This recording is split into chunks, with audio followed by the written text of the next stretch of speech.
तो ऐसे भक्त यहाँ पर महानुभाव आए हैं।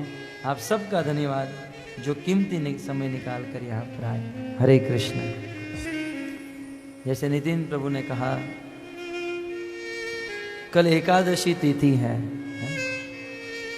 भक्तों बहुत सौभाग्य है कि कल एकादशी है और आज हमें कुछ एकादशी के विषय में जानने मिल रहा है। भागवत में और अनेकों ग्रंथों में भगवान की प्राप्ति करने के लिए तपस्या और उपवास का विधि विधान बताया गया है। भगवान को प्रसन्न करने के लिए सबसे श्रेष्ठ तिथि यदि कोई है तो वह है एकादशी तिथि। ऐसे बहुत सारी तिथि और बहुत सारे वार होते हैं। सभी वार और सभी तिथियों में एकादशी तिथि सबसे श्रेष्ठ तिथि, क्योंकि पुराणों में कथा आती है कि एकादशी ने ऐसा कार्य किया जो भगवान ने नहीं किया। वो कथा हम कल आपको विस्तार से बताएंगे। परंतु एकादशी तिथि को भगवान ने वरदान दिया कि जो व्यक्ति एकादशी तिथि का पालन करता है उसे मेरी शुद्ध भक्ति प्राप्त हो जाती है, उसकी सारी मनोकामना पूर्ण होती है। इसलिए एकादशी तिथि का पालन करना चाहिए। और एकादशी तिथि के विषय में समस्त पुराणों में बताया गया है। भक्तों हमें वो कार्य हमारे जीवन में करने चाहिए जो शास्त्र में लिखे हैं, है ना। कुछ लोग अलग अलग प्रकार के वार रहते हैं। किसी को पूछिए आप फलाना वार क्यों रहते हो, अरे वो रहती है ना इसलिए मैं रहती हूँ। अब उसको पूछो तो वो कहेगी वो रहती थी इसलिए मैं रहने लगी, वो रहती थी इसलिए। इसका कोई अंत नहीं आएगा। लेकिन किसी के मन में किसी की बुद्धि में क्या हो रहा है ये नहीं, शास्त्र में क्या लिखा है ये चीज महत्वपूर्ण मानी जाती है। शास्त्र की बात को हमारे जीवन में उतारना चाहिए।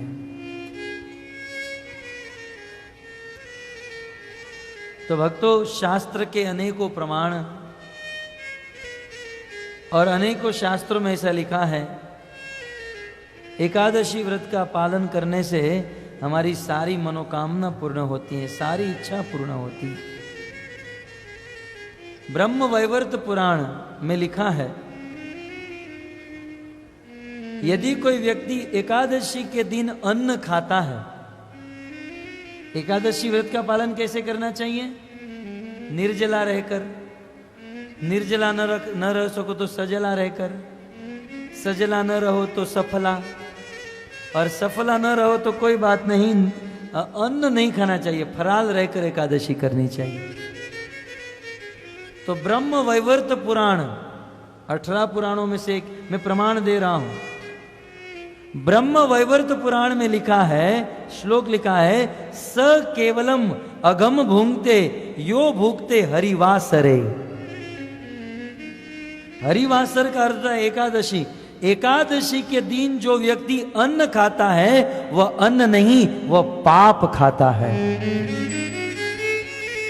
वह पाप खाने के बराबर है। शास्त्र है, आप कभी ब्रह्म वैवर्त पुराण खोलकर देखिए। ये हमारे मन और हमारे बुद्धि की बात नहीं है, ये शास्त्र की बात है। यदि समझ में आ गया तो जीवन का उद्धार, और नहीं समझ में आया तो जैसे थे वैसे। स्कंद पुराण में तो यहां तक लिखा है भक्तों, मातृहा पितृहा भ्रातृहा गुरुहा, अपनी मां, अपने पिता, अपने भाई और अपने गुरु, ये चारों को मारकर जितना पाप लगता है उतना ही पाप एकादशी के दिन अन्न खाने से लगता है।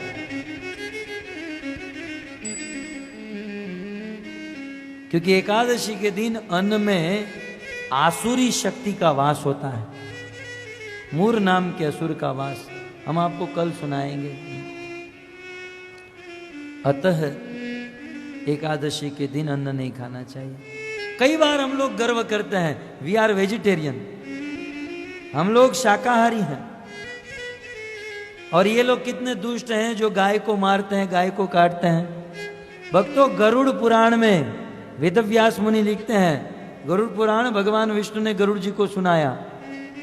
ये प्रमाण दे रहा हूं, गरुड़ पुराण में लिखा है एकादशी के दिन यदि कोई अन्न खाता है तो उसे कितना पाप लगता है? गाय का मांस खाने पर जितना पाप लगता है उतना ही पाप एकादशी के दिन अन्न खाने से लगता है। गरुड़ पुराण में लिखा है? आप कहोगे गरुड़ पुराण तो हमने पढ़ा, पढ़ाने वाले ने हमको नहीं बताया। पढ़ाने वाला एकादशी नहीं रहता इसलिए नहीं बताता है। यहां तो हम स्वयं रहते हैं, आचरण करते हैं और फिर बोलते हैं। ये शास्त्र में लिखा है। ऐसे में सैकड़ों प्रमाण लेकर बैठा हूं। एकादशी के दिन अन्न नहीं। भगवान ने भी मांगा है कि यत करोषि यत अश्नासी यत जुहोसी ददासी यत तपस्यासी कौन्तेय तत्पुरुष्य मद अर्पणम। भगवत गीता में कृष्ण कहते हैं अर्जुन तुम मेरे लिए एकादशी व्रत का पालन करो। तो भक्तों आप सब लोग समझदार हो और समझदार को इशारा काफी है। मैंने तो बहुत कुछ बोल दिया है। एकादशी व्रत सबसे बड़ा व्रत है, सभी व्रतों का राजा है। यदि आप एकादशी व्रत रहते हो अन्य कोई व्रत रहने की जरूरत नहीं। तो मैं नहीं कहता हूं कि अन्य व्रत मत रहो, आप जो रहते हो रहो, लेकिन साथ ही साथ एकादशी व्रत का पालन करो। और आज तो एकादशी व्रत रहने में कोई कष्ट नहीं है। पहले थोड़ी बहुत तपस्या थी, लेकिन आज तो एकादशी व्रत रहने में तो आनंद आता है। हमारे घर पर बच्चे हैं वो तो कहते हैं हम एक नहीं 3-3 दिन एकादशी रहेंगे, क्योंकि पहले तो थोड़ी बहुत तपस्या थी। आज तो एकादशी के दिन पूरी खा लो, आलू की सब्जी खा लो, दूधी का हलवा, गाजर का हलवा, रबड़ी खा लो, रसमलाई खा लो, साबूदाना की खिचड़ी खा लो, सामा की खिचड़ी, सीरा खा लो, जितना खाना है उतना खाओ, लेकिन अन्न मत खाओ, ऐसा भगवान शास्त्र में कहता है। आप यदि भूखे भजन नहीं कर सकते कोई बात नहीं, जितना खाना है खाओ, लेकिन फराल खाओ, अन्न मत खाओ, क्योंकि एकादशी के दिन अन्न में आसुरी शक्ति का वास होता है। अतः एकादशी के दिन अन्न नहीं खाना चाहिए। विस्तार से मैं आपको कल बताऊंगा, क्योंकि आप सबको लेट हो रहा है, मैं समझ रहा हूँ। तो यहीं पर अंत करता हूँ। कल सब लोग एकादशी रहिए। मैं पूछूंगा कितने लोग रहे और मेरे प्रवचन का असर कितने लोगों के ऊपर हो रहा है। और कल यहाँ पर एकादशी का आपको भोजन मिलेगा, है ना। तो यहाँ पर एकादशी प्रसाद होगा, पेट भरकर आप खाना एकादशी प्रसाद, और अपने घर पर भी 2 टाइम खा लेना एकादशी का प्रसाद है। और फिर देखो एकादशी व्रत रहने के बाद द्वादशी के दिन आपको कितना आनंद मिलता है। एक आनंद मिले, एक उत्साह मिलेगा। एकादशी रहने से तेज बढ़ता है, ये सब होता है। तो एकादशी व्रत का पालन कीजिए, अपने जीवन को धन्य कीजिए। हरे कृष्णा तरफ से